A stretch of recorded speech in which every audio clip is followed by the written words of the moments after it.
All right. This, hopefully,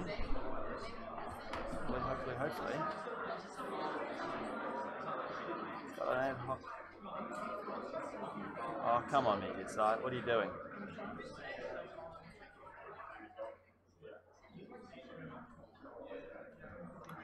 I've been lied to. I'm supposed to hold this little red button down.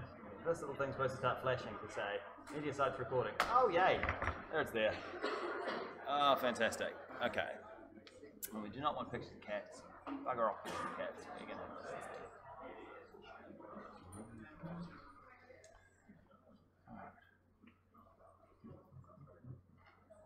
No pictures of cats. We're going to have that. No, we're going to have that. And it fell off. I don't know if you guys really want pictures of yourself, but for completeness, there you go. That's me whittling. Okay. Hey team, welcome to I guess this is strictly speaking, this is the second part of LA4038 because you would have spent one session with Jamie, I believe. How was it, by the way? How did you find legal ethics? That's the nice, happy, easygoing, fun component of the subject. I am Simon.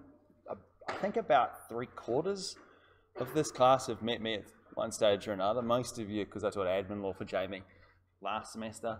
And given this is a final year subject, you're only going to have me for these 2 days, and then hopefully never again, unless you've had the unfortunate accident of somehow skipping trust law, because Tom's away second semester this year.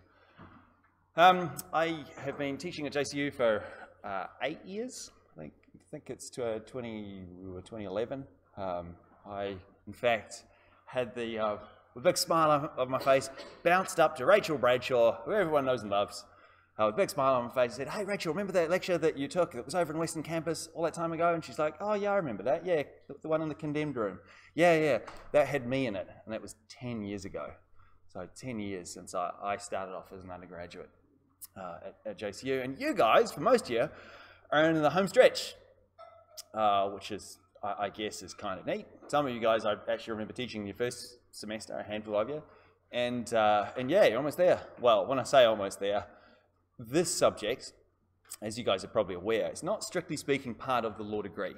It's always been an elective, but it's one of the priestly subjects. You must do this subject in order to get a practicing certificate, to be admitted to become a legal practitioner.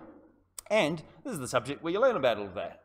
Not this part, but the part that Jamie talks about. He'll go through in the requirements for practitioners in great depth. Now, Terry Brown has taught the subject for many, many years. I think he's been teaching since the 90s. Terry, I don't know if you're aware, has been appointed magistrate. So he's now in Cairns for a year. And so I think he just wanted to hand this one off. And so I said I've been very fortunately appointed to this subject. I said I've been teaching for a long time. I actually have an accounting degree, but I don't have the professional qualification. So I didn't do the equivalent of the CA, CPA in New Zealand after completing accounting. Is anybody here doing accounting as part of the dual degree? I imagine there'll be probably a half dozen or so of you guys doing that. And there is actually an accounting-like component to this class, but I'll warn you in advance, trust accounting is not accounting, at least not in the sense that you guys would have learned in terms of going about finding systems of valuing things and following the globally accepted accounting principles. Okay, just a few housekeeping things. This subject is recorded both in MediaSite, although I will confess that the MediaSite won't come up straight away. It's something I can't do till Monday morning because it's just the way it's allocated as an ad hoc recording.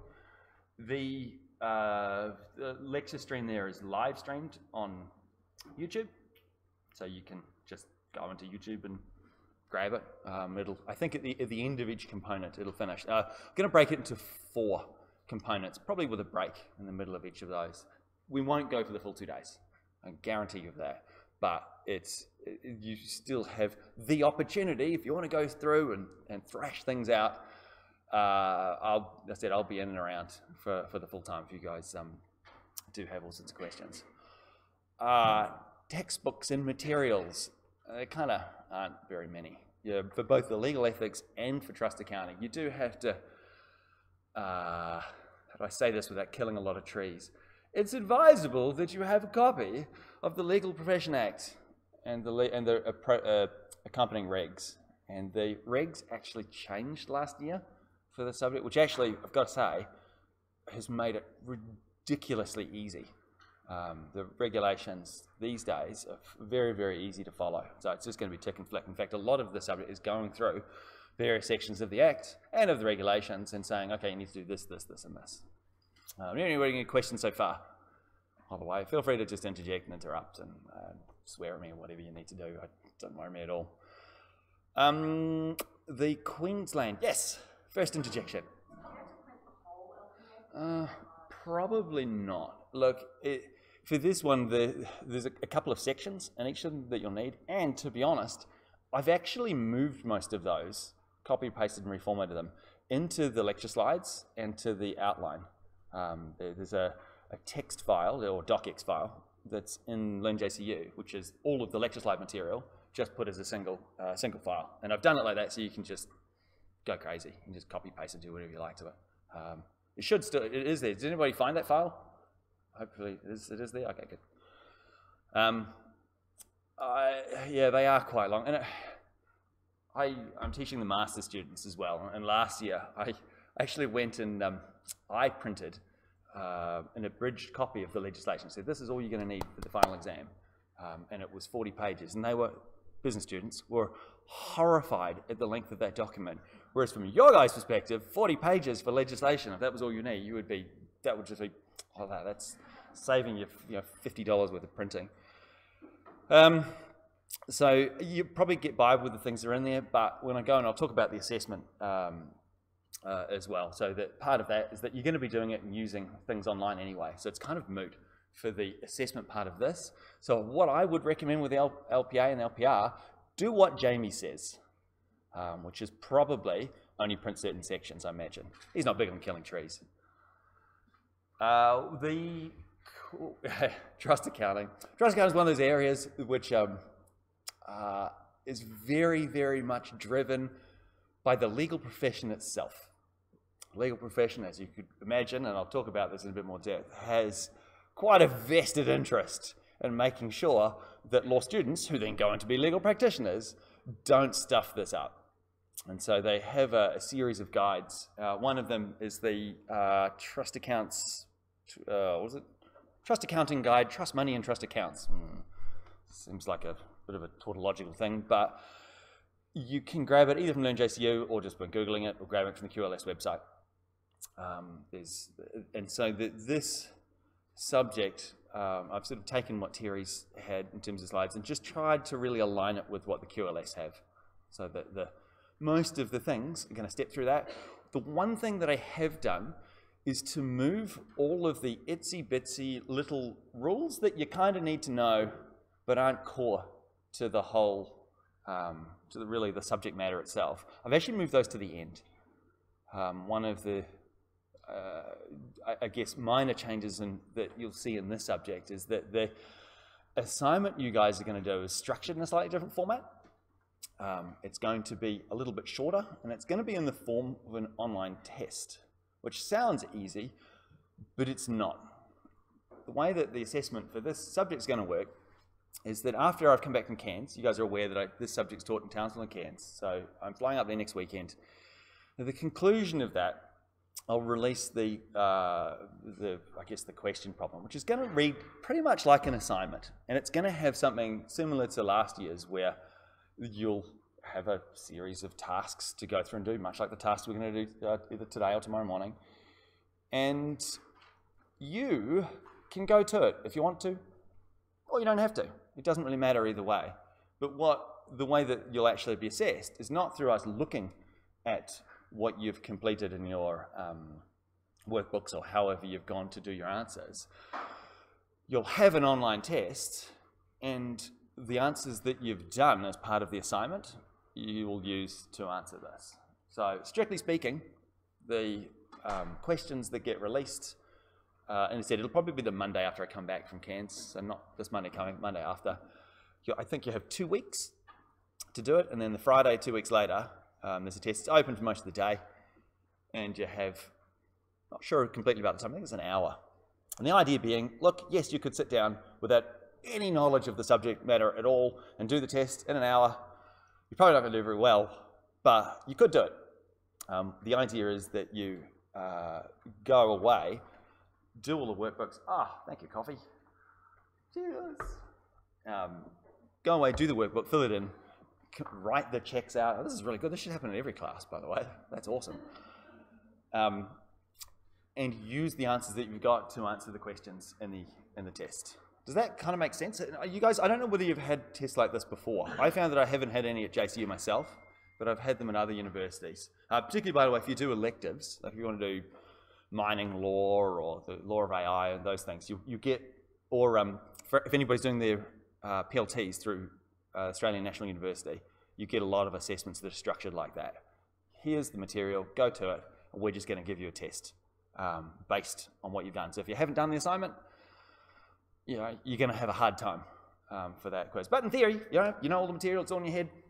Good work. Good work. Go to it.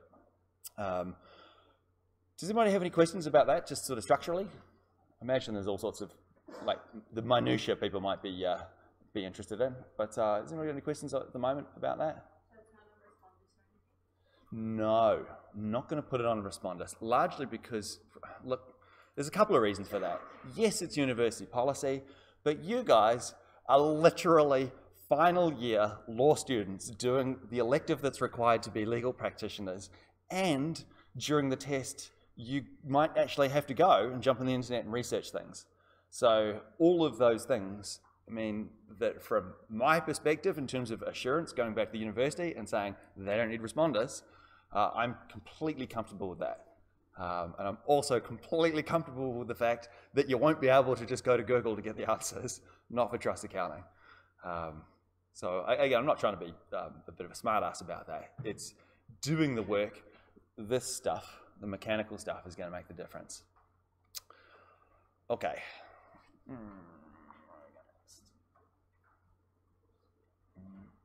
I guess just before we move on to the content, I actually do have a few other things to say. First of all, Chris Davies warned me about you guys last semester. He warned me that this cohort, so you guys entering into 4th year, is the best cohort that JCU has had. Full stop. So just in terms of the aggregate, I guess you see it in your grades, but in terms of the aptitude, which is why I was really, really keen to spend some time with Malcolm Barrett, who's the honours coordinator, to work with and support you guys from the Townsville end for doing the honours subject. And I've been horrified to find that there is only one person in the double semester honours subject, and she's not even in this class. So I don't know. I don't know what most of you guys that said that I had you guys in admin, it was a really, really good class, and I'm a little surprised at how few people have gone in to enroll in that. You guys know that you get money, eh? Yeah. The double semester honours actually doesn't cost as much. I know most of you guys put on HECS anyway, but for dirty foreigners like me that had to pay cash, you actually had to only pay a few $100s for the second semester of the double semester honours, and they would give you, I think at the time it was $250 for doing it. So it was actually fiscally positive, which is quite rare when you're doing university education. So the key thing to note about that, it's not too late. If anybody does want to go to move to do an honours thesis instead, I'm here to sort of kind of help coordinate for that because Malcolm's in Cairns.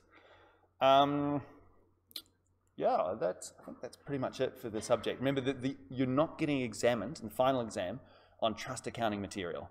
It's just that test. I believe it's 40% of your final subject. So take it seriously, but note that doing the work, actually going through doing the however many questions that I'll release as part of it's kind of like a take-home assignment. That'll really, really help. It'll really help in doing that. But I'm not going to release those questions until Monday. The other thing to note with that assignment is that for probably the first 3 or 4 days, you can come and see me about stuff. I know they have funny rules with take-home assignments where you can't contact the staff after things are released, but it's, I think for at least the first week up to the first Friday, come and see me if you have any challenges or dramas. The way that I'll go about responding to those questions is I'll just compile all the people that come and see me, have all these various questions, I'll compile a list of answers and release them to the whole class for equity reasons. Because often, and this is one thing that was that came back in the student feedback from the trust accounts over the years with Terry, was it's difficult to get feedback while you're doing it. Because Terry, quite reasonably, once the assignment was released, couldn't really help people. And so where there were ambiguities in the question, that led to a lot of stress for a lot of people. And so it's something just to be mindful of, that you can go and see me, and I will give feedback, but I'll give it to the whole class. Okay? Awesome. All right, let's do the fun stuff. So you guys know that this is booked for 2 days. We're not going to go for the full day for both of them. It'll drive you crazy. It'll be absolutely, yeah, very, very, very frustrating. All right. So, what do we reckon trust accounting is all about? Mitchell, what's trust accounting about? Lawyers getting paid. Yeah, that's pretty good component. It turns out money's a thing. You don't have to be a business and law student to know that money's really important. Money's a really important thing. And one of the key things about the law and the legal profession in terms of money is that we, and by we, I mean me, who's I do hold a practicing certificate, but don't practice very much. And you guys who are on the way, presumably, if you're here, to get practicing certificates as well, you will, from time to time, be entrusted with other people's money. And this has happened for a very, very long time. Laws in the legal profession have been set up in such a way that we act as the custodian, and it's a very solemn task. It's the sort of task that we do. We don't usually like doing it for reasons, hopefully, Tom's explained to you in trust law. Most of you guys done trust law? Imagine some do it, some have possibly still got to do it this year. But when you take control of other people's money,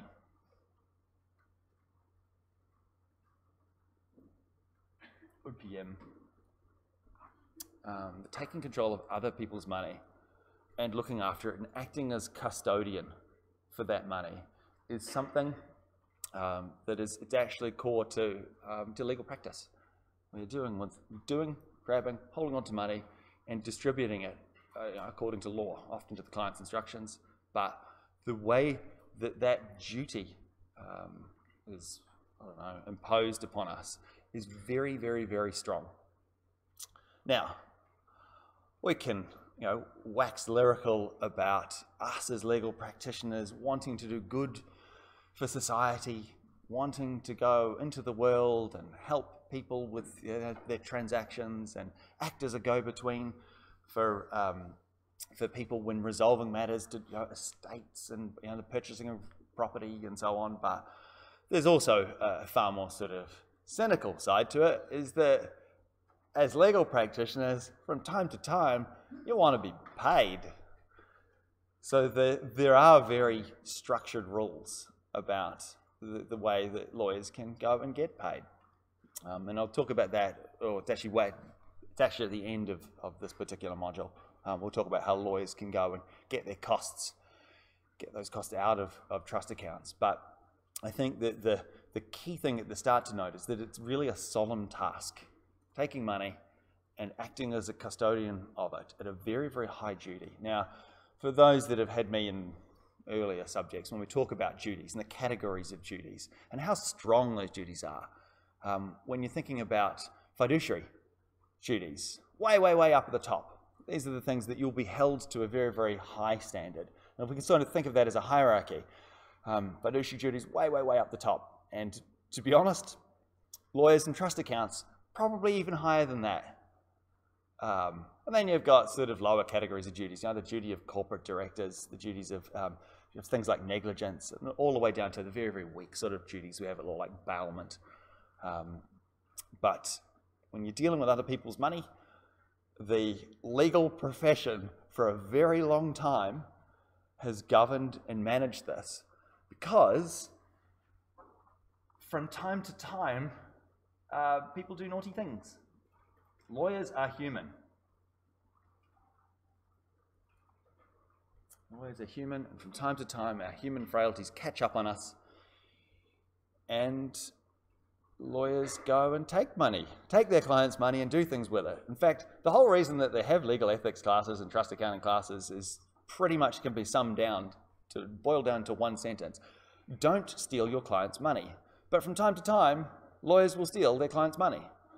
And again, at the end, we're doing 4 sort of parts for this, for the trust accounting component. And the 4th one, we're going to go and talk about what happens when lawyers do steal money. But the key thing to note is that that loss, and what happens, by the way, if there's in a trust, what happens if a trustee goes and pinches the money and disappears?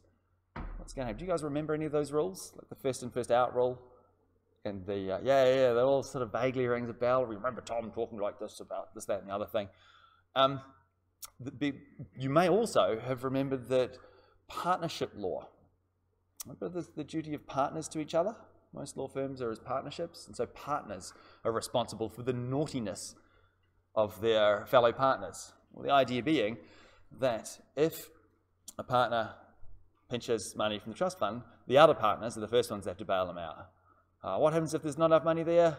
Well, you've got to dip into the fidelity fund. So you'll see these, by the way, the fees. These are the current fees to be a solicitor. So there you go, to be a principal or non-principal. So if you want to go and act as an employee, you guys are aware that there's essentially three types of practicing certificates in Queensland? I don't know if Jamie talks about this. You can have principal, which means you can run your own firm. Yay. You can have a non-principal or an employee certificate, which means that you can work, but you must be supervised by somebody with a principal's or what they call an unrestricted certificate. So non-principal one is a restricted certificate, principal one is an unrestricted certificate. You might hear those phrases used as well. And there is actually a third category, which is what I hold, which is volunteer certificates. I'm allowed to go and practice law, but not get paid. Oh, the good that does me. But you can volunteer with community legal organisations and give structured legal advice to people, and I think they actually have a separate insurance scheme as well.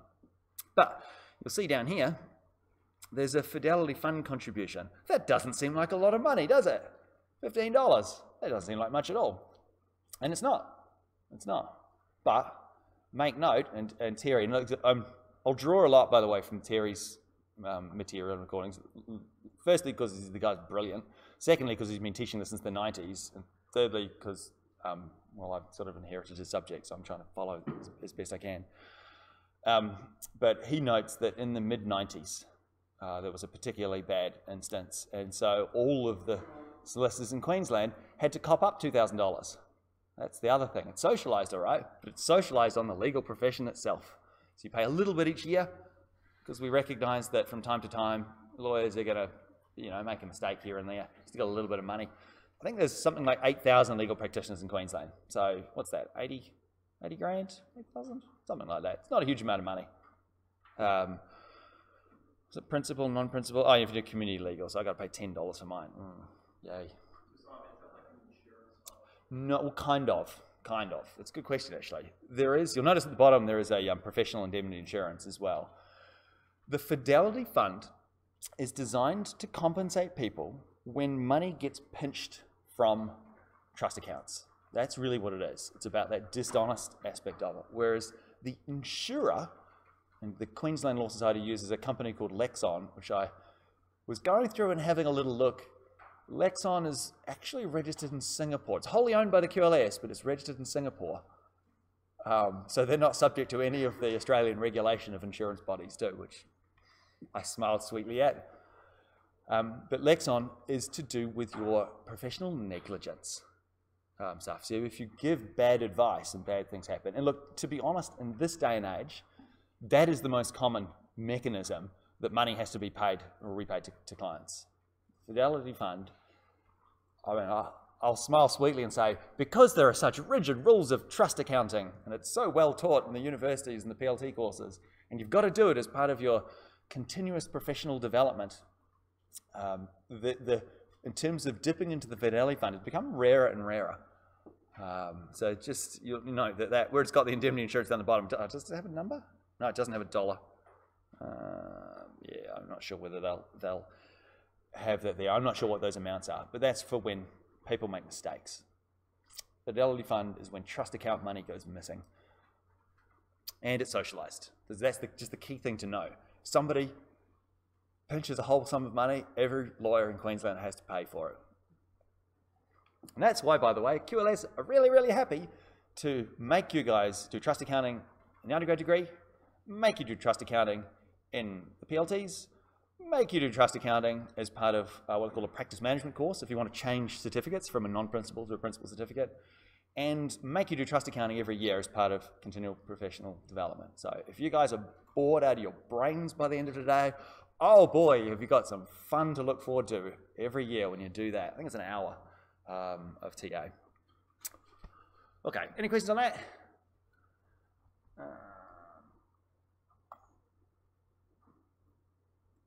Oh, I didn't put the section up. No. Ah, click the wrong button.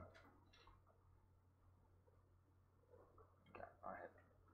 That's the section for the Fidelity Fund, and it'll have somewhere in there. It'll have the rules for doing that. I'm not gonna dwell on it. Okay. All right. Trust accounting. So dealing with other people's money. Okay. All right. So there's a couple of key terms. Again, I have actually spent a non-trivial amount of time to try and structure this course to give you guys enough information to be able to do the practical component, and then put all of the extra little rules in at the end. All right, so this first module, first part up to the point where we have a break, is really going through and just giving you some high level, really essential bits of knowledge. You need to know what these terms mean in order to be able to do this subject, to be honest, and do trust accounting. So this, when we talk about trust accounts in the broad sense, we are following, there is a particular meaning. Trust account essentially is bank account, but it's special. It's special in one way.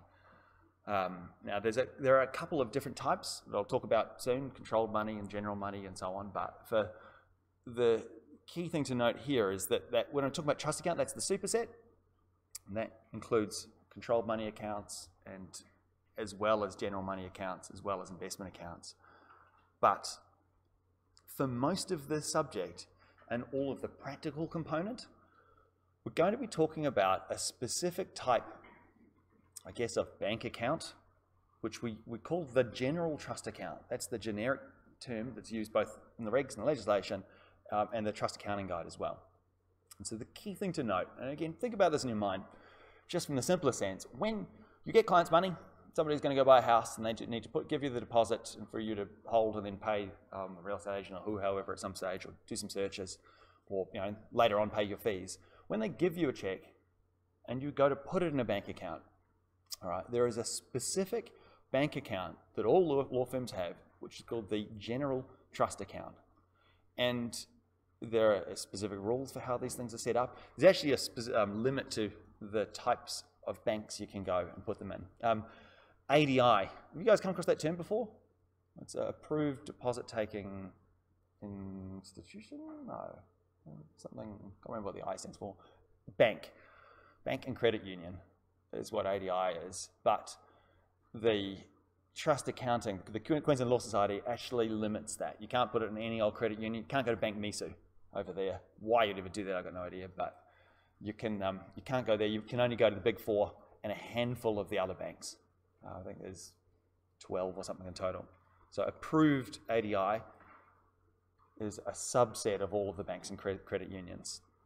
But again, think of this conceptually. We come in, we plonk money into a bank account. And the first thing to note about this, it's one bank account. The general trust account in law firms is one bank account that all of this money goes into. Again, there are other types of trust money, and you have separate bank accounts and power money and so on, but for the purposes of this part, oh, battery's running low. Now, we, from time to time, yeah?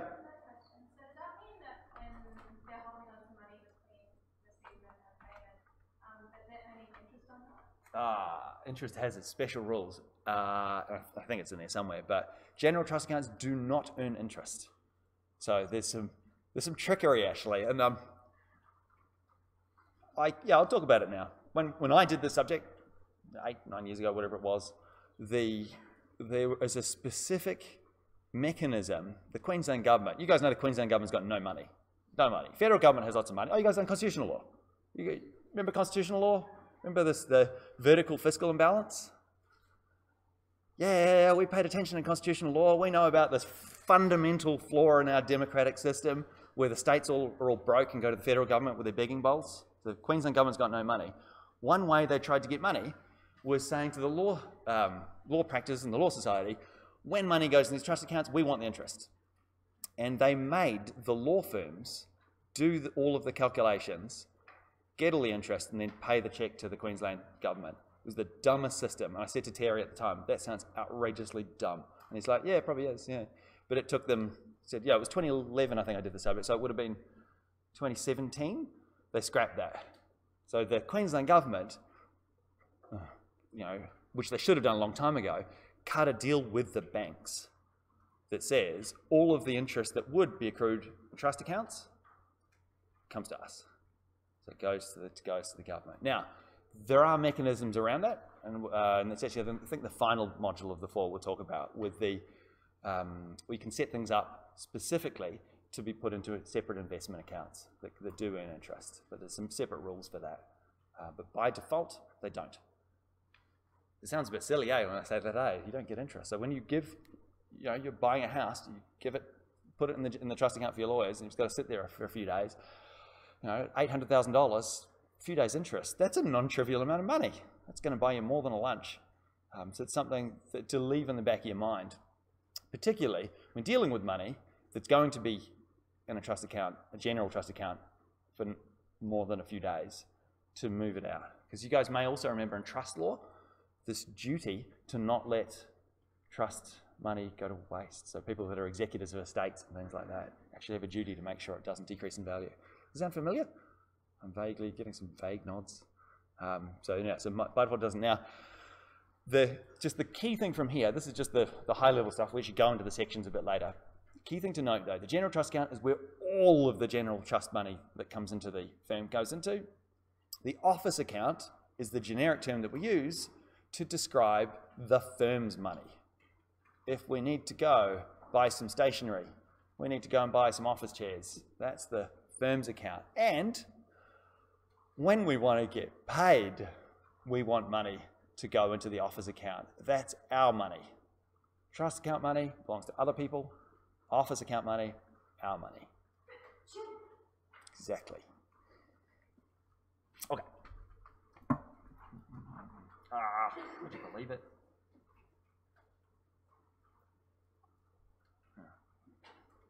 And here's me saying that, it'll appear somewhere later on the slides. Nope, it appears just here. It's from, there we go. So if you see the thing that it'll have, tag is the trust accounting guide. There's pretty much only 3 sources that I've used for all of this material. The trust accounting guide with that particular paragraph, the LPA, Legal Profession Act, and the LPR is the regs. So there's specific rules there about the names of it. I mean, it's not something you're probably going to be assessed on, but it's prescribed nonetheless. But there's that key thing there, it doesn't earn interest. Or at least it doesn't earn interest for your client or for us. The Queensland government takes it all. There is one thing to note, and this is something you almost certainly will be assessed on. It's one of those little rules that, again, I'll talk about in the final module for this, just to do with bank fees. when setting up these accounts as a law firm, and look, all the banks know how to do this. They're not going to make these sorts of mistakes these days. But from time to time, things by mistake end up being charged into trust accounts. Because the key thing to note about general trust accounts is that it's almost like they're sacred. They're sacrosanct in some way, and they can't be touched. And the key thing to note here is they don't earn interest, but you also can't charge fees to them. The ADIs are not supposed to charge fees to trust accounts. If they do, it's a pain in the backside because these things have to go and be reversed. You can't just wiggle money between your office account and your general trust account. And we're going to be going through some tribunal decisions that talk about that. The idea of, and most of you guys got internet banking. You've got your savings account, you've got your current account or check account, whatever you call it. And you just wiggle money between it. Oh no, I need to move $1,000 from here to there. Just move it across, it's not a big deal. Doing it in trust accounting is a pain in the backside. And that's why you guys are probably here studying this stuff. So if sometimes, by mistake, the bank will charge fees to a trust account, and that has to be reversed out because they've all got to be paid out of the office account. Now, that's not to say fees that relate to a particular client. You know, client wants to buy a bank check, for example, $25 fee. That's not to say that the client won't end up having to pay for that, but the key thing to note is that that's done through the office account. All of those fees are charged through the office account. The law firm pays for them up front, then they do a structured formal system of reimbursement. I think that's a really helpful bit of knowledge to know at this stage. The idea that the general trust account, it's almost like it's sacred. Think of it as this great holy thing. Oh, well, I hope Terry never hears this. Terry, if you're listening. It's, yeah, it's almost turning trust accounting into a spiritual task. Yeah, good work, Simon. Okay, here we go.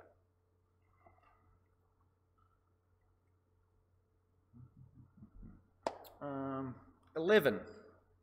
Nope, I was wrong. We weren't 12. There are 11 approved ADIs. There's stack tons of ADIs in Australia, but in Queensland, the Queensland Law Society, who, you know, they pretty much run the show. You guys know this, eh?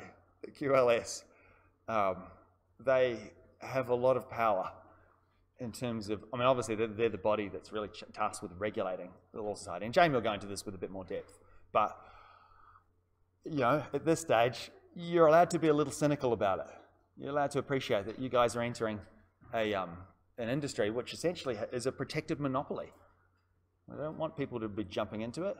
And the QLS is quite keen to make sure that the people who are in this business don't muck up.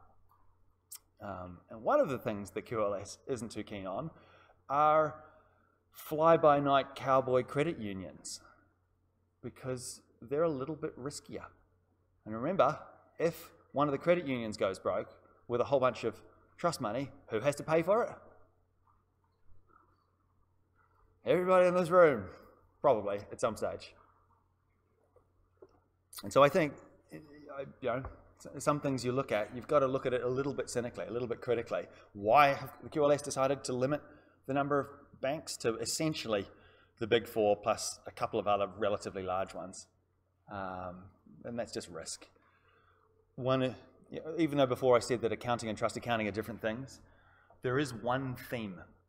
It's to do with risk management, which is shared between the two. Accounting is, some aspects of accounting is very much that idea that risk carries a cost. If you're buying into risky investments, they need to accrue more interest and pay higher dividends because they're riskier. There's a chance you're going to lose everything. And this aspect in terms of trust accounting is sort of similar. We want to make this system as risk-free as we possibly can. And that is really about upholding public confidence in the legal profession and lawyers. You don't want to reach the stage where people are too scared to give their money into their lawyers, to put money into trust accounts. That's going to be an extremely problematic world. Okay, formally, so the proper way of describing that, when I was talking before about being a pain in the ass and you shouldn't put bank fees in the general and trust account, it's this idea of intermixing. mixing your money and trust account money is bad. And I had a story from a person who actually taught trust accounting, not Terry, another person who taught trust accounting a very long time ago, and worked as an accountant at one of the firms, was told when he received a check which was $40,000 worth of fees for the firm and $500 that had to go into trust. I can't remember exactly what it was, but it was $40,500. The thing is, if you get a check like that, all right, that's got, this bit's got to go in trust, this bit's got in the office account, it has to all go into the trust account. All right, why is this a problem? Because it takes a few days to go through, properly record these things to be able to move the money out again. And the principal was furious. This person said it was, again, who knew the rules of trust accounting? And you very much got I told you to put it into the general account, the office account. Do that again and I'll fire you. Now, you guys are doing legal ethics at the moment, eh? You're gonna have these sorts of challenges. Depends where you work. Depends, faced with those sorts of dilemmas. You may or may not be still working there at some stage, either of your own volition or not. These sorts of challenges are gonna come up. And you're gonna be told to do things which don't seem right, and little alarm bells are going to go off. And there's one strand that runs through this, because we're talking here about risk and risk management. Contacting the QLS, either through the whistleblowing service, which is,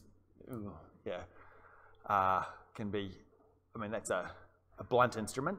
That's one way of doing it. Or for advice, if there's ambiguity, the QLS wholeheartedly say, and you'll see it throughout the Trust Accounting's Guide, if you've got that on digitally or printed out, you'll see this. If there's any doubt, call us.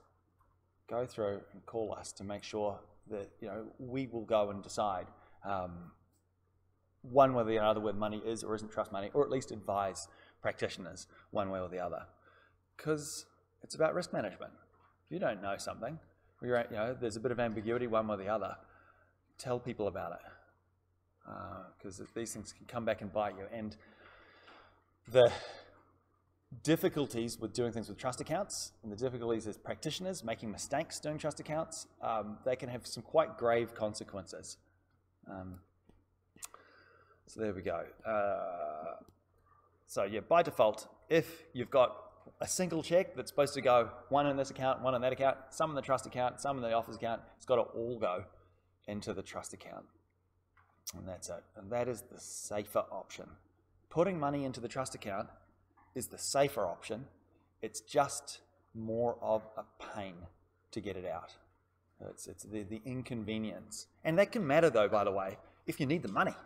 We need to pay the staff wages. Oh no. These things can actually have, for firms that are living on the edge, that can actually have, for the practice concerned, can actually have some pretty grave consequences. But that's the rule. Once it's in the trust account, that's it. You've got to go through the proper processes for getting it out. Okay, I might take a break actually. Take a break. Is it about 40 minutes? Yeah, we'll take a break. Give it 5 minutes.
All right.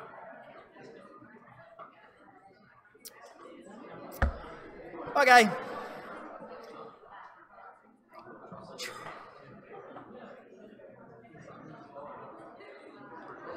It's so much easier when Terry does it because he's like a judge. They talk and everyone goes, no one cares about me. All right, kick it off again. So I've referred to at this point this distinction between the general trust account being a physical bank account that you set up with your bank or one of those banks, and the office account that you have in those things. But the key thing to note here is that when we're thinking about trust money, in fact, when we're thinking about a lot of the terms that we use in trust accounting, they're all stat defined. They're all in the statute and the LPA defined somewhere. And so I'm just going to go through and talk about some of the statutory definitions of these things. So trust money is in the very broader sense is what we call the general trust money. The stuff I was referring to comes in, goes to the general account. There's a few other types as well of trust money. I'll go into a little bit more depth before we start doing the practical tasks, and I'll go into the actual accounting for those things: controlled money, transit money, power money. We'll do the accounting for that tomorrow. It's nowhere near as onerous, by the way, as the general stuff. But this key thing to note is that it's money by default that is entrusted to a person, or to a firm I should say, in the course of legal practice. All right, that's the general term. Remember, we're doing statutory interpretation. If you see the word includes, does that widen or narrow your definition? It widens it. So as well as money that's entrusted to a firm in the course of legal practice to do with the provision of legal services, it also includes things like cost in advance, controlled money, it's where the firm's looking after specific bank accounts, transit money that's coming in and then going out again without going through the general account, and what we call power money as well. And so that's the broad definition, somewhere in the LPA, because it's 237. And this key thing to note at the bottom, it seems like a key thing. It seems like a really important thing to note. And it's in the Trust Accounting Guide. It's right up there at the front. Oh, you're talking about this distinction between investment money is not really that important at all. It's this idea, and it actually came from a couple of dodgy firms in the Gold Coast that would take money from people to do investments. It didn't really explain that to them very well. And the thing is, if you are a law firm who is also an investment entity as well, and you hold the particular, I think, financial securities license, then the money that's taken from people that goes into these investments is not trust money. But yes, it's, like I said, it's in the Trust Accounting Guide in depth at the start. Don't worry about it. It's actually a very, very minor point. There is something we'll talk about later, the investing of funds, as was mentioned over here, in order to maintain value and collect interest. There is a way in trust accounting to do that for your clients, but that's done in the course of legal practice. It's not a firm going and being wannabe investment bankers. So that's the first thing to note there. So, breaking that down, and again, this largely flows from the tag, the Trust Accounting Guide. We need to break that down to get the key components from that particular word to work out whether a particular bunch of money, packet of money, is trust money. And first thing, is it actually money? We also have to know whether it's been entrusted, whether it's been entrusted to a law practice, whether it falls within this ambit of being connected to or in the course of providing legal services, and does it fall under one of the limbs? And by limbs, from the definition of trust money, those 4 items under where it's got includes power money, includes control money, includes transit money, and so on. And then does it relate to financial services? Again, that's that very, very minor point. Doesn't come up very much. Money that's where a firm specifically has and holds a financial services license. A lot of this sort of material is kind of dull stat interpretation. So I'm just going to essentially feel like I'm just reading through the statute and just explaining it in a little bit more depth. And the idea is that from your guys' perspective, when you're doing any area of law and you've been given a task, so example, has anybody here done like any sort of like volunteer, like community legal or anything along those lines, or help with the floods or anything? Well, okay, well, one of the things they had for years, where they used to have a Queensland Public Interest Law Clearinghouse, or QPILCH, which is now called Law Right. They had a service where law students, final year undergrad, as well as PLT students, could go and do residential tenancy matters, or homelessness matters, or occasionally things would come up, things like bankruptcy and so on. Now, if you've never looked at the Residential Tenancy Act in your life, you don't know what you don't know. Sounds a little obvious, but when you're reading a big statute, even though contemporary Queensland and federal statutes are quite easy to read, for you guys as people that have been in the legal system for a few years now, you still don't know from a high level what it is that you're looking for. It's very, very easy. Do you guys remember when doing LA4038 with Nicola and Van, or Salome, or whoever taught you guys? It might have even been me if you've been in the woodwork a really long time. When you're given tasks to go through and read a statute, and something comes up, Python, Python's clearly a snake.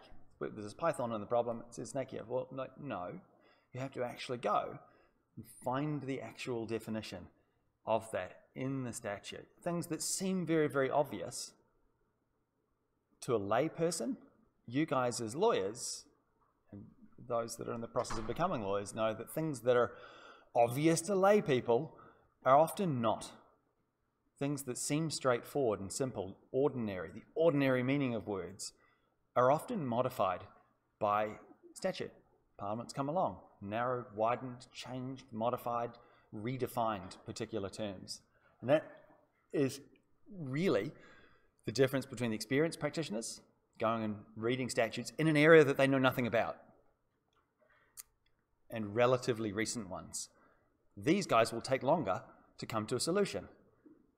So it's something just to leave in the back of your mind. So with this, even though it's going to look like I'm just reading through the statute, and it kind of is, but in your mind, those things will be tucked away somewhere. It's not that you'll remember this definition of law practice and the LPR and LPA.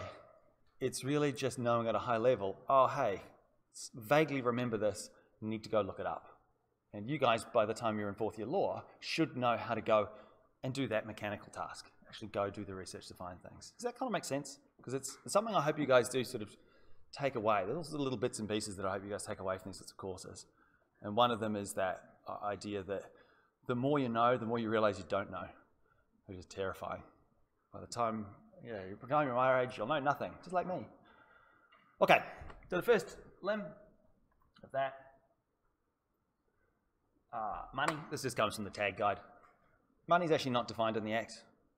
Money is defined in some other pieces of legislation, but the thing to note from our perspective is that it includes cash, physical banknotes, and note, a little bit frustratingly, when doing accounting, the discipline of accounting, we usually use the term cash to describe both physical banknotes as well as checks that you hold, as well as money in a bank account.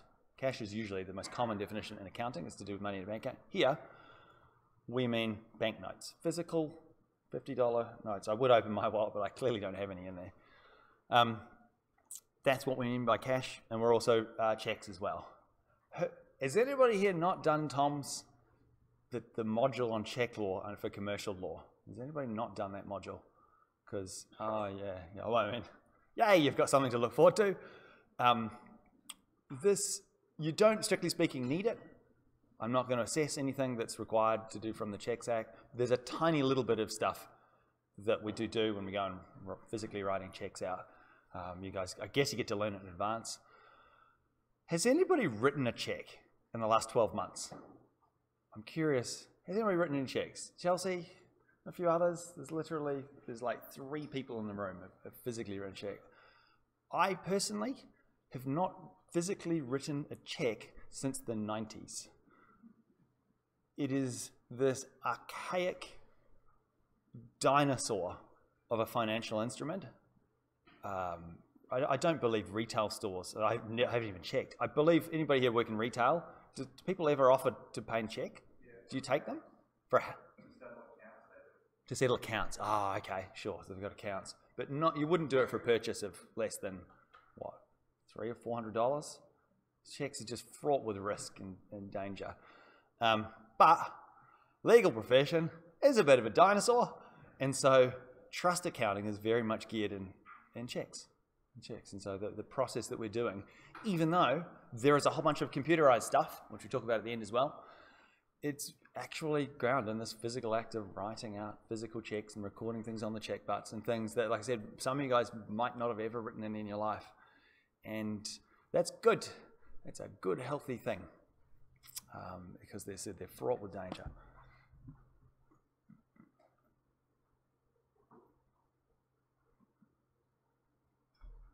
What's the next component? Entrusted. Entrusted, again, it's not defined. So if there's a word and it's not defined, where do we start with? The ordinary, natural meaning of a particular word, then look to see whether it's modified by statute here and there. But the Queensland Law Society is happy to go with this idea of taking money and having some aspect of control of it, taking the money, controlling it in some way, and putting it under, what's the phrase is, care and protection. Taking money, handling it in such a way that we, as the law firm or legal practitioners, are protecting it, physically taking stuff, taking constructive control over things in order to do that. Remember where the definition of possession comes from? Law students, where's the definition of possession come from? Come on, criminal law, Hic Corte, case in the 80s, High Court, it's common law definition, possession. Possession of drugs is a common law definition. You guys remember that? Luke would have, Malcolm loves little things like that, so I'm sure he would have put it in there. For those that had Luke as well, I'm sure you would have had that idea of possessing thing. But it's a little bit more for us. Possessing checks, possessing physical cash isn't quite enough. It's actually wanting to go and have this actively seeking to protect it in some way. Legal services is a straight up stat definition. And look, and that kind of has to be. This is more in Jamie's half of the course, because things that involve legal services are the sort of things where you end up engaging in legal practice. What happens if you're engaging in legal practice and you don't have the appropriate practice certificate? That is an offence. But here we're only concerned about the distinction between people, lawyers, legal practitioners, taking things in their private life and doing them as part of their legal professional life. And sometimes that can be a little bit muddy. That's the sort of thing that may or may not come up in your assessment. It's something to think about anyway, particularly if you are a legal practitioner and you run your own firm and you're doing things like acting as an executor for a friend's estate. How closely connected that is. Are you doing that in your private capacity, or are you doing it as part of your professional capacity, as part of the firm? So that's something to leave on the back of your mind.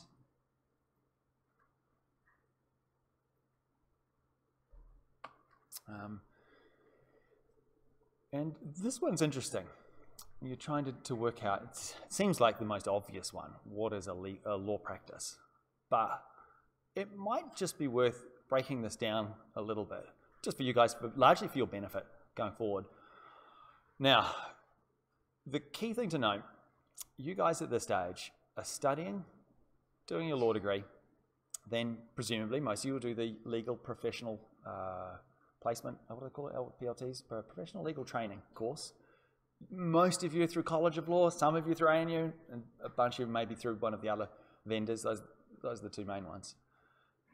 Once you've done that, you've then got to go through the requirements to become admitted. And they are so onerous. The amount of tears, literal physical tears I have seen from people going through the admission process, it would, it'll make you sad. Maybe sad enough to cry, but you'll have to wait till you get there. It's onerous, it's complex, The timeframes are very strict. The requirements are very strict. And look, to be honest, I actually think that this process of becoming admitted, going through and creating all the affidavits, going through and giving this sort of notice, going through and your fit and proper and disclosure of things, going through and getting all of these records, I actually think they've left it like that to make it as authentic as possible. Because that's what the legal profession is. If you can jump through those hoops, yeah, you're probably good enough to be a lawyer. It's time consuming, expensive, and stressful doing the admission process. Once you've got that, you rock up to the Supreme Court, you do your little oath, and they put your little name on the roll, and you are admitted to the legal profession. It means that you are allowed to say to your friends and family, say to your mum, you are a lawyer. All right, you are a lawyer. You are an Australian legal practitioner. Sorry, no, take that back. Take that back. You're a lawyer, but you are not a solicitor or a barrister in the state of Queensland until you hold a practicing certificate on one of those two things. So by default, once you're admitted to the legal profession, gone to the Supreme Court, by right, you can apply for a Queensland practicing certificate, all right, which will last till the end of that, I think it's financial year. Yeah, last till the end of June. All right, so you can go through, do that, you get that, and so you don't have to do, the key thing is you actually don't have to do any CPD requirements to get that certificate. So I was admitted in December, and so for that first 6-7 months, no CPD requirements, which was wonderful. Okay, now, other things you can do once you're a lawyer in Queensland, you can apply to be a lawyer in other states. And particularly if you want to do anything to do with the federal court, you can pay the $75 and become a lawyer, registered lawyer for the High Court as well. You pay, I think it's like $100 these days. Pay some money and you get a little certificate that you can now say to people, you are a lawyer in Queensland and of the High Court of Australia. But you have to hold a practice certificate in order to actually say you are a solicitor. And and Jamie will talk about the rules for this, barristers are something different again. They have their own very, very onerous set of rules that they have to follow. And you've got to do the bar exam and the barrister's training course. And that is very, very onerous. So, does anybody here want to go into the bar? Yeah, great desire to wear the wigs, got a half dozen or so. Yeah, it's a real thing. I was reading in the, I think it was the Australian, barristers are one of the professions with the most polarized incomes. So that there's this fraction of barristers are very, very, very well paid. This fraction of barristers are very not. It's very, very polarizing in terms of doing that, apparently. So something just to be in the back of your mind, particularly as a junior barrister. You may go for quite some period of time before moving from there to there. Okay, so for the definition of the LPA, there's a couple of other ones here. People that have practicing certificates in other states can still fall under the Queensland rules. You can practice in Queensland, I think, for some time without a practicing certificate. Don't quote me on that. But it's like your driver's license. You can do it for a little while and then you've got to change it over.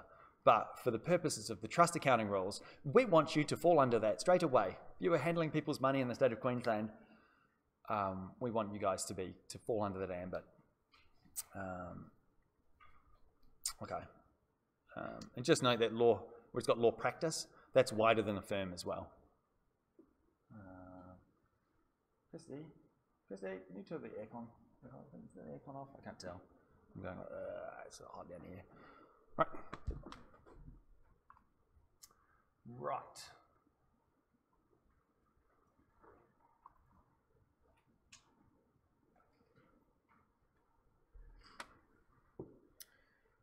Okay, now most money that we'll talk about and all of the stuff we're going to be doing as part of these exercises is money which goes into the general account. That's just, or we use the phrase general trust money to describe that. There are, however, a few other types of money which I'm going to talk about now, but we're not going to do the accounting for until tomorrow. So the first one of these is controlled money. Law firms can set up special separate bank accounts for clients for doing just their particular, like usually one particular matter, for just that particular matter. You go and call the bank up and say, I would like to set up a separate bank account just for this client, just for this particular matter. And the key thing here, exclusive control. The firm has exclusive control over that particular account. That's called controlled money. It is still trust money in the broad sense. We still have the same level of solemnness and fidelity in relation to that money, but it's in a separate account from the general account.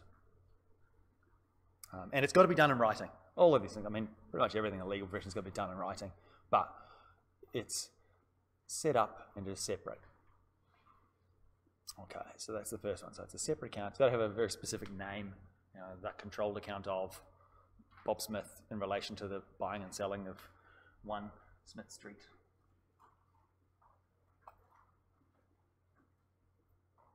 So that's the first sort of special type of trust money. The second one is transit money. That, as you can imagine by the name, is money that's coming in and is coming out. So they are situations where you receive things like bank checks, sometimes personal checks, but not physical cash. I'll talk about that later. Where there's specific instructions, written instructions, or it doesn't have it there, to deliver or give it to or pay it to a third party. So money that's coming in, it is still trust money, but it doesn't go in the general trust account. It comes in, we hold on to it, and you could kind of imagine this. This is the sort of thing, oh look, okay, here's all the checks to pay these things. You know, me as the client, I've written them out, I've given it to you guys in your law firm to hold on to it and deliver it on to the other side on settlement day. It doesn't need to go into the general trust account, it's transit money. We're just the custodians of it in between. Now we still have to keep records, they're nowhere near as onerous as needing to put it in the general trust account.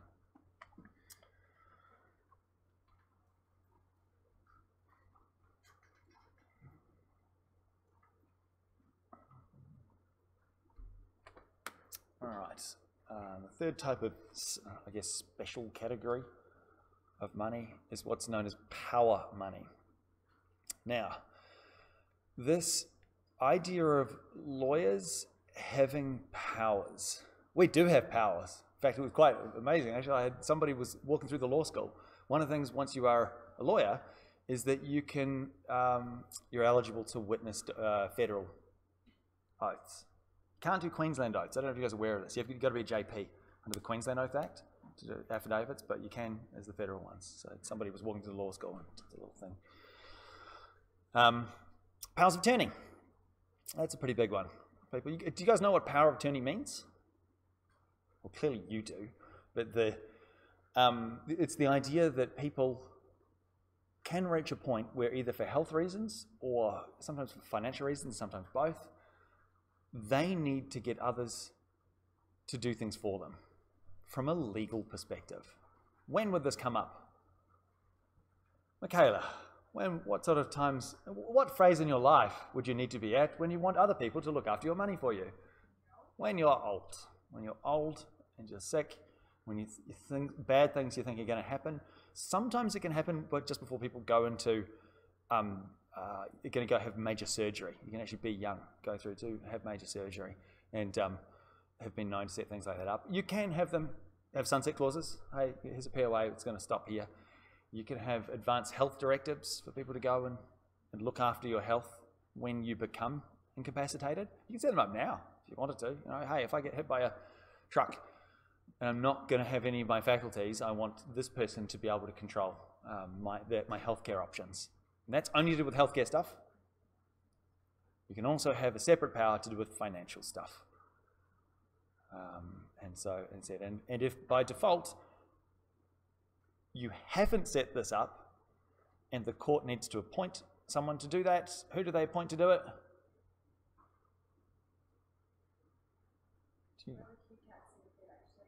Yeah. And was it the Guardian's, Public Guardian was the, what was it, the technical? Office vote.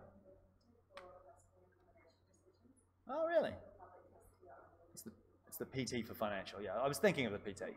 So the public trustee is the one that looks after your money, and they have people, long-suffering people, that have to go and deal with your finances in situations where, for whatever reason, you're deemed to not be able to do it yourself.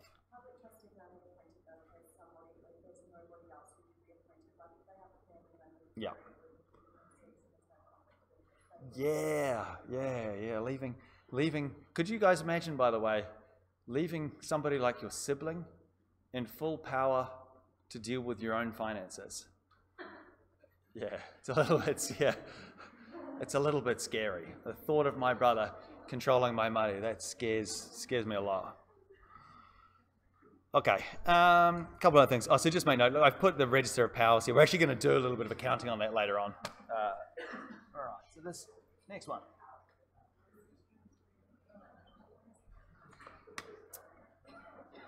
Okay, written directions. Now, one of the things that wasn't mentioned in those limbs, and it's kind of categorized as one of these types though, is where your firm is given money with some set of instructions to do something with it, either to pay it to another party, or to do something else with it in some way, hold it and then repay it back, or what have you. This is still trust money as well. Written direction money is trust money as well, where there is some structured document for dealing with money within some time frame. We could sort of consider that, and again, we'll talk about that a little bit tomorrow. So, if there is any dramas, and again, this is something that does come up, where you have people in a law firm, particularly principals, that want money to be characterized not as trust money, so that it goes into the office account and they can use it straight away. Now, if there is ambiguity, Queensland Law Society has power to choose one way or the other. So if you call them up, and you have a positive duty, by the way, if there is doubt as to whether a particular packet of money is going to be trust money or not, you've got a positive duty as a legal practitioner to contact the QLS, and they choose. Just dawned on me now whether or not the decision's reviewable or not. I mean, it probably is, but it's the QLS. Oh, you guys are doing legal ethics now? Yeah. The QLS don't lose very often. The Legal Services Commission don't lose very often when things end up going to QCAT or to the courts. They are the lawyers. So yeah, don't. Sure, we learn all these rules and admin law about challenging decisions and things needing to be transparent and this, that, and the other thing, but you know, at the end of the day, they are the body that governs us. And so when you're fighting against them, you're fighting against the system, and it's challenging. It's challenging. Going against the QLS is something you do not do lightly. Okay. Now, one of the difficulties, by the way, in this particular subject, with me taking it over from Terry, is that I'm not sure about the timings of things, how long each particular component's going to last. I'm about to, this is the sort of the end of the introductory stuff, and we're about to start talking about accounting in the broad sense. And then after we've done that, we're going to do some actual accounting, bookkeeping stuff. And so it's up to you guys. Do you want me to start the accounting stuff now, which will take probably about half an hour? Or do you want to take 5 minutes now? You want to start now? Do the vote. Start now? Yeah, okay, good. All right, let's go.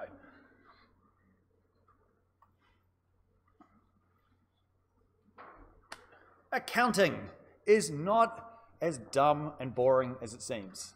For anybody here that's started accounting, I know Jodie tries really hard to make it sound fun and cool, and she has these cool little videos, and she tries to make it, you know, with such gusto and enthusiasm. Yeah, it's still not, for most people, not something when you're 4 years old that you wake up and say, "Mummy, Mummy, I want to be an accountant." It is, however, and I think this is a really useful phrase, accounting is the language of business. Knowing how those systems and structures work. I personally, as somebody who did do accounting as an undergraduate major, it's not until you go out into the world and you realize the amount of people that don't have the structured education who are going and making financial decisions about their own lives and their business lives, when you sort of appreciate, oh wow, this was a really useful thing to know. I've never been sad about the time that I spent half awake in stage 3 auditing classes. It is, as I said, it's the language of business, and it's the way in our liberal capitalist society that we go about measuring value. Accounting fundamentally is about measurement of value, economic value. And accounting is different and distinct from finance. We talk about finance and accounting as two combined disciplines. Finance is about cash and everything being converted back into cash. Accounting is a little bit more abstract. It's about value. All right, that's the first thing to know. And the other thing to know, which I think is important, is that accounting is the superset. Bookkeeping, this whole double entry system that we're going to go and talk about in some depth, is not, strictly speaking, accounting. Bookkeeping is a subset. It's a set of skills that are essential to be an accountant. And they're an essential skill to be able to read. By the way, if you're running your own business, being able to do and use and read some of the stuff is kind of essential information as well. But strictly speaking, accounting is broader than that. Accounting, as a discipline, is actually has a fair amount of choice and decision and discretion about stuff. There are a series of principles, globally accepted accounting principles, and you take those principles and you apply them to the usually novel situation that's in front of you, much like we do as lawyers. Hey, here's a novel situation. Our client's gotten all sorts of, stolen this money and stabbed someone.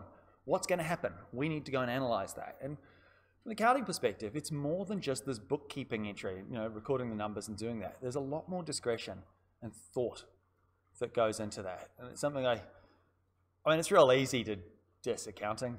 I mean, the Monty Python guys did it in depth. But something to leave on the back of your mind is that there's actually a lot to it. The reason why these guys, ironically, an aggregate of my peer group, are all sort of middle-class East Aucklanders. The ones that did accounting are vastly more wealthy than the ones that ended up doing law, just as a side note.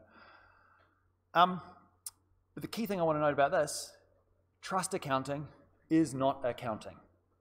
Or at least it's not accounting in that broad sense. We use some of the skills of bookkeeping, but it is definitely not about having discretion in terms of valuing things. In fact, if anything, it's the antithesis of that.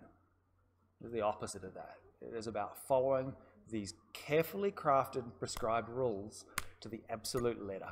When there is ambiguity, you go to the QLS.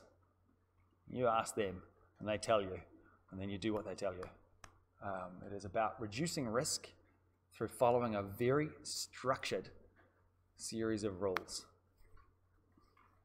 But the techniques of bookkeeping are still there.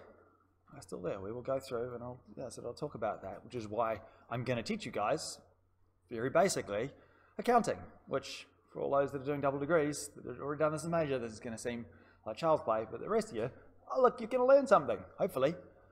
But you need to know from the outset, trust accounting, while it uses a lot of the techniques, is not accounting. And it's much like legal ethics. Legal ethics is not ethics. As I said, I unfortunately had a degree in both. When I went and did this subject, I kind of clashed a bit with both Terry and Jamie about some of the definitions. And that's because they're not the same thing. All right, so Introduction to Accounting 101. The purpose of accounting, fundamentally, and really I'm thinking more of the bookkeeping side. We'll leave the discretion stuff leave the description stuff aside for the time being, but this system of what we call the double entry bookkeeping dates back to like the 13th century Italian city-states. But fundamentally it starts with this. When you are recording things, and recording what you have, everything that you own, and when I'm using the term you, I mean both you as an individual, as a legal person who was sui juris. What's sui juris? I remember, what does sui juris mean? Legal capacity, yeah. You can sue and be sued. You have standing in the eyes of the law. Individual people are sui juris. What are other entities that are sui juris? Corporations, incorporated bodies, bodies incorporated under a variety of different statutes. I was creating the notes for this, and I was amazed while I was doing it. I'm like, oh wow, the Fidelity Fund is created as a statute under this act, and I thought that was really quite amazing. And then I realized that I was reading the NT legislation, and went, oh no, it's not. Oh no, my previous 3 slides need changing. OSLI can be annoying like that, and you click on links, and sometimes it's linked to the wrong. You always be a bit careful. But key thing to note here in terms of entities, and this, is everybody here doing tax? I noticed there were heaps of law students doing tax this year, which I was very proud of you guys, good job. There is a distinction between legal entities and accounting entities. You can create a set of accounting statements, it's a bookkeeping statement, balance sheets, profit and loss, and ledgers and so on,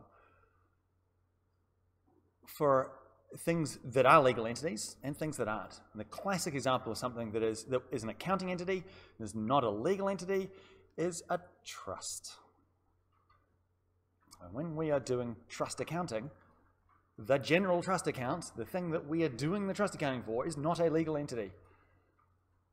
So there's this distinction here. Another one, if you guys are doing tax law with Van, partnerships are not legal entities. But for the first part of tax, when you're trying to do the calculations and determine what the partnership's income was, you pretend. You do it like it's an accounting entity. It's one of those slightly tricky and annoying things where the same word is used twice. So the accounting guys have a different meaning of entity than we do. And another word that they use differently, completely differently, is the word equity. From our perspective, equity is a branch of law that is designed to remedy defects in the common law. Originally in the courts of chancery run by priests, since the fusion in the late 1800s by judges who follow a set of long-standing legal principles to achieve some sort of result that is good to the conscience. I paraphrase that horribly, but by this stage you guys probably know what equity means in law. Equity in accounting, though, does not mean that. Equity in finance and accounting is the bit that you actually own. I've used the term own twice there, so I'll get back to that. So if you think about this, who here owns a car? All those people. Who still owes money on it? Yeah. Who owns the car? Usually you guys do, but it's got a charge against it. So that if you're going and you're looking, if you were doing a little balance sheet for yourself, you'd have on one side, car, $10,000. Amount owing on car, on the other side, $3,000. And so that what accounting types use that term equity to describe the bit that's actually yours, the bit left over. We also use that for things like houses. Most people who own residential property have a mortgage on that property. And if you have a $300,000 house, you've got a mortgage which is $200,000. They use the phrase equity to describe the $100,000 that's left over. And that flows from this idea, the accounting equation, that everything you own, your net assets, is equal to what you owe. And the bit left over is yours. Is that clear as mud? I don't know whether I've explained this quite horribly. One of the very annoying things about the accounting equation, when you explain this to people, is actually tautological. This is true by definition. We define net assets as being everything that we physically have, which is equal to everything that we owe, plus the bit left over. The bit left over is ours. That bit left over, that equity, sometimes a different name. Sometimes they use the term proprietorship, sometimes they use the term capital, sometimes they use the term owner's equity. Lennon, Law Student Society. Actually, I should ask you. It's oh, what? Oh, good job. Congratulations. Cheers. Who's currently the treasurer of the Law Student Society? Not in attendance. Hang on, enrolled in the subject but not in attendance? No, don't tell me. No, I don't need to know. Right, Lennon, you are very much aware the Law Student Society has a bunch of money and probably has some debt. All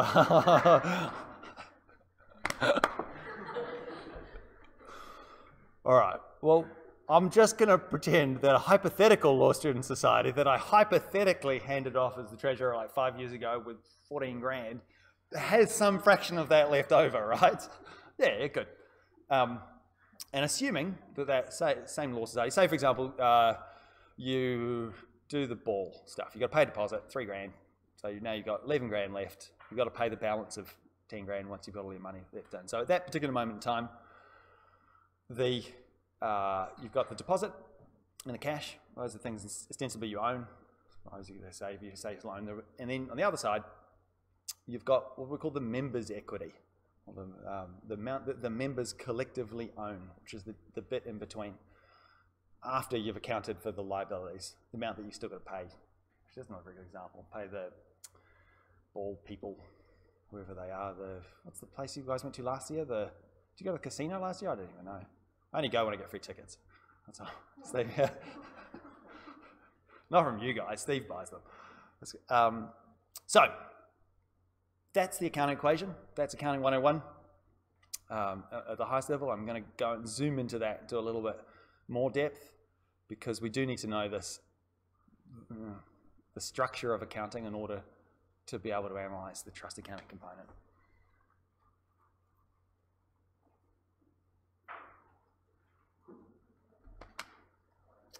Okay, accounting, there's 2 primary reporting documents in accounting that we use. The balance sheet, which shows at a particular point in time what we own less what we owe.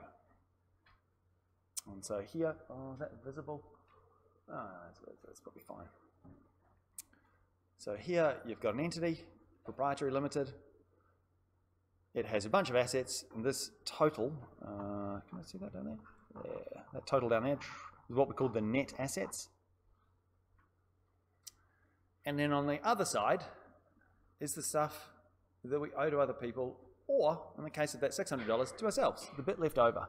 Somebody was going to come and buy this business off us, starting point would be $600. Because that is the difference between everything that it has, all of the economic value producing things on the left hand side, the assets, and everything that you owe on the far side. You guys probably have seen things like this before. And again, for those that have been in the student societies or all sorts of other societies, the treasurer is obliged to produce these statements at the end of each financial reporting year. Now, okay, this is where the language gets a little bit awkward. We use the term debit and credit. Accountants, again, because, I mean, I literally did accounting in high school, so it would have been 1993. And they try to teach you debits and credits. I've noticed that contemporary accounting, so Jody, for example, probably doesn't use the terms debits and credits, at least in the very introductory subject. They're trying to avoid things like that. But this, again, it's the language that accountants use. It is a helpful thing to learn, because this is going to come up in your life. People are going to use the term debit and credit interchangeably. And unfortunately, it can be a little confusing. And the main reason that it's confusing is when you are looking at a particular statement, say for example your bank statement. You look at your bank statement, you would have seen this too, and it's got debits and credits. All right, and we'll notice when looking at it, when we put money into a bank account, it comes up on the credit side. But I'm like, hang on, isn't that an asset? And it is an asset for us, but it's a liability for them. When you're reading your bank statement, it's from their perspective. It's the perspective of ANZ or NAB or whoever you are. So from their perspective, if you're giving them money, they owe you, you've literally given them money, it's gone into that account. From the bank's perspective, they now owe you $10,000. So you're a liability from their perspective. And whenever that gets reduced, and you go and spend $5,000 on a car, that's reducing the amount that the bank owes you. Here's $5,000, you've got $5,000 less. So the amount that the bank owes you has been reduced. And from their perspective, that's a good thing. So they put that in the other column, the debit column. Now, unfortunately, the word debit and credit in this context is used as both, as a verb. You debit something and you credit something. So, and as a noun, when referring to the balance themselves, and as an adjective. And that sucks. That is just makes the thing awfully complex to go and learn, and it can take a little bit of practice. Fortunately, we're going to be doing some practice some stage later today. But just make note, going back first of all with the accounting equation, whenever something happens, the accounting equation, because it's tautological, always has to balance. If it doesn't, you've made an error somewhere. Not that an error in that the money's been stolen. You've made an error in terms of recording it. Because every transaction that impacts or changes our position in some way is going to change it. Either all on the same side or a little bit off here and a little bit off there. So that the thing always keeps balanced. That last thing at the bottom is also very annoying. For some reason, the word debit is abbreviated to DR. So you see on your bank statement, it's probably got DR and CR, debit and credit. I don't know why. Wikipedia couldn't tell me why. A whole bunch. People have all sorts of theories, but okay. Now the notation they use when there's double entry bookkeeping is, in the simplest sense, to have what we call a journal transaction. Now, pardon me, in trust accounting we actually have there's a specific area where we do talk about journal transactions in relation to trust accounts, which I'll talk about probably tomorrow.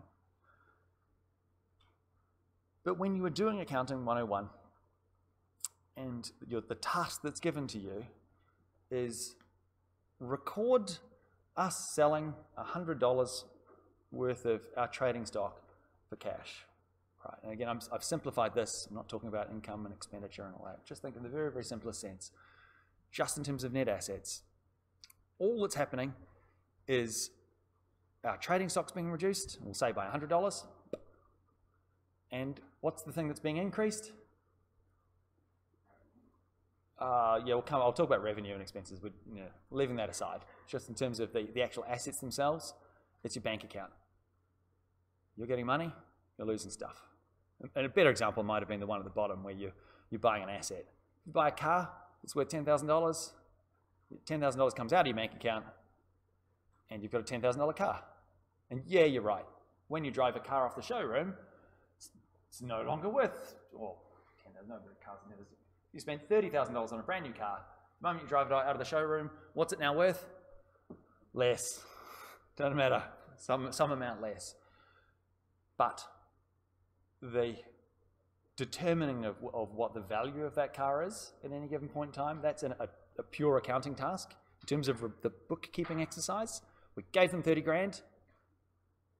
We now have $30,000 less cash in our bank account, and we have a car that at this moment in time is worth $30,000.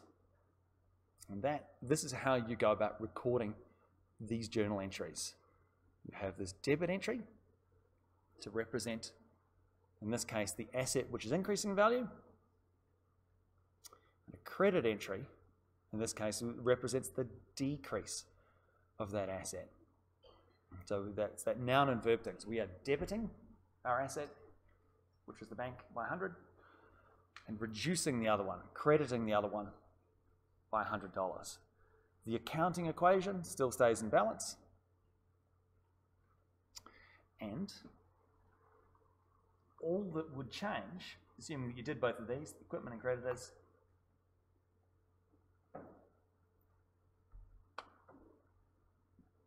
is that will go up, so, because this is creditors, the money that you owe to people.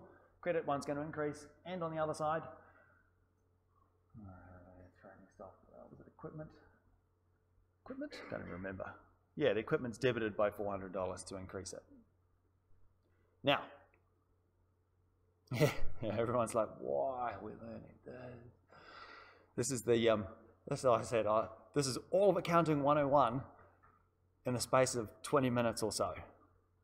Now, the reason we do this is so any person, any third party who can read a balance sheet can see what the position is. This is a reporting instrument. It's given to third parties for them to be able to look at, in this case, our business, our company, and say at this particular point in time, this is where it's at. This represents what we've got with all of our various assets. And in the case of trust accounting, it's going to represent, the equivalent statements are going to represent what each of our clients, for each of their matters, are owed. That's essentially the same structure that they use in accounting as what they do in trust accounting. But, a couple of buts. This equity does not exist. That's this key thing in trust accounting. There is no such thing as members' equity or owners' equity or any bits left over. There are no bits left over in trust accounting. If there are bits left over, something bad has happened. You are having a bad hair day if there is money left over in your trust account. You are having a worse hair day if there is a deficit in your trust account. So that's this key thing to know, that while accounting and trust accounting are superficially similar, we are creating these statements in order to report to third parties, those third parties being the people whose ledgers we're giving the particular statement to, the people whose matters that we're dealing with, and the QLS auditors, and our own auditors too, as well. Most firms have their own auditors that then check these things and ship them off. Okay, just one thing that I think I must have missed. I don't know whether I was half asleep during Terry's class, but it wasn't something that I picked up until a little bit later, is when we're doing trust accounting, it's actually really vague, by the way, in the tag, in the trust accounting guide. The individual accounts, again in our sort of balance sheet, aren't per client. They are per matter, per client's matter. That is, I guess, the atomic unit when we're going through and doing trust accounts. When we think about that, we think of like people as being these entities, but it's actually not. The base unit that we're dealing with in trust accounting is the matter itself. So if I've got 5 matters, so Christy. So Christy's got four matters that are going on with the same legal firm. You get a separate. I mean, they can probably combine them for postal reasons, giving them to you. But the idea is each of those matters is accounted separately. Each of those has their own ledger balance. And when we go and talk about trust accounting journals as well, you can also transfer you as the client. If you are the client for both, you can move money between them, but they're accounted separately.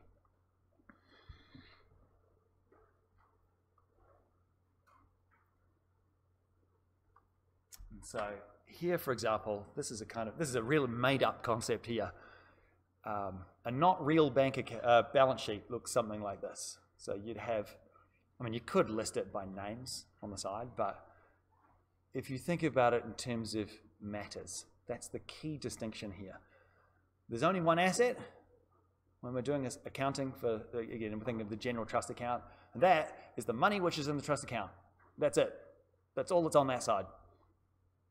On the other side is what we call the ledger balances for every matter. And again, I've grouped them by name, but at the end of the day, they're actually accounted for in terms of matter. So, you know, T. Middleton, whoever that guy is, you know, the assault matter is separate from the purchase of a property. They're dealt with and accounted separately. And, as I noted earlier, there's no owner's equity. If there's anything left over, or worse, if things go into negatives, then there's a problem. And we'll talk about problems tomorrow. Does that make sense? I'm hoping that because this is just, it's really supposed to be a high level thing. I'm, again, coming from an accounting background. The things, when Terry taught me the subject, that I missed, this was one of them. This is one of the key things. When I've been going through the trust account guide, I can see why it's not clear. But the atomic unit is the matter number, not the client. And they sometimes use the term client when they actually mean client-matter throughout that guide. But we wouldn't really have a balance sheet as such, because that would just be silly. What they do have, and what you will be creating, well, I mean, you ought to be creating, because it'll be part of your assessment, is what's called a trial balance. This is the ultimate in the sense last or final statement that you go and create when you're doing a set of trust account books. The trial balance is a list of all of the ledgers, and by ledger I mean for each matter, client matter that you've got.